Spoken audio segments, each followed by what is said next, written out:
I'm Monica. And I'm Daniel. We're outside the Science Center on the campus of the State University of New York at Fredonia.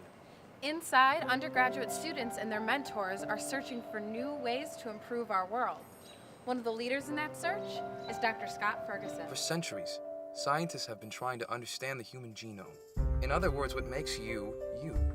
Dr. Ferguson and his team received the National Science Foundation grant to continue the study of genes, but in a way that might surprise you. People often ask, you're a grown man, why do you devote your career to studying fruit fly as a pest for most people? And so it's the utility of their genetics. We're able to study their development very rapidly. It's 10 days from an egg to an adult.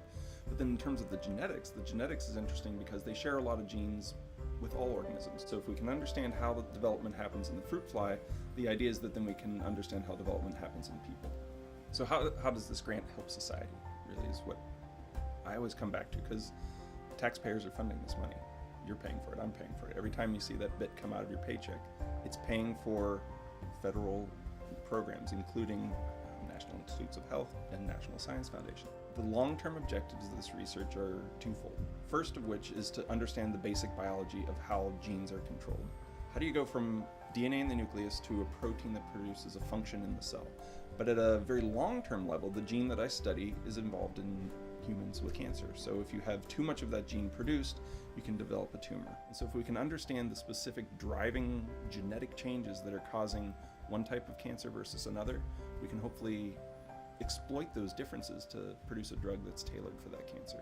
Dr. Ferguson got the grant in 2012, so right before I joined his lab, and having this grant has been a lifesaver because lab funding is tight. We can run experiments day after day, not worry about any money. It's been tremendous, and I've been blessed.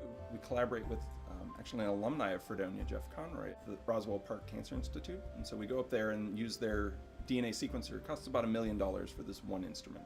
There's 180 million letters in each fruit fly genome. And so what we did was we took a handful of flies, sequenced every nucleotide 30 times over. So the technology that's available nowadays is pretty incredible to be able to do sequencing of that density. So we call it next generation sequencing.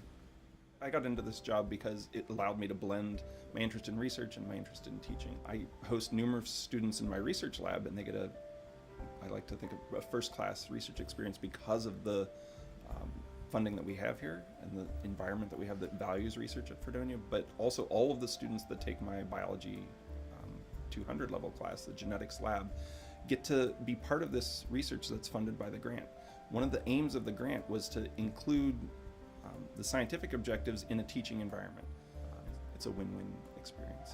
The grant that Dr. Ferguson received helps support research at undergraduate institutions like Fredonia. His first applications to the National Science Foundation and the National Institutes of Health were denied. Dr. Ferguson revised and resubmitted his grant proposals 4 times before his request was finally granted. I just got accepted to Berkeley, UC Berkeley in San Francisco. So that's tremendous. And I owe that, like I said, all to Dr. Ferguson. I've been here for 3 years in his lab, and I've loved every second of it. I owe so much to him. He's been the greatest mentor to me. Well, it's fun to play with flies all day, and it's fun to get the comments of people looking at you, and they're like, you got into Berkeley because you played with flies?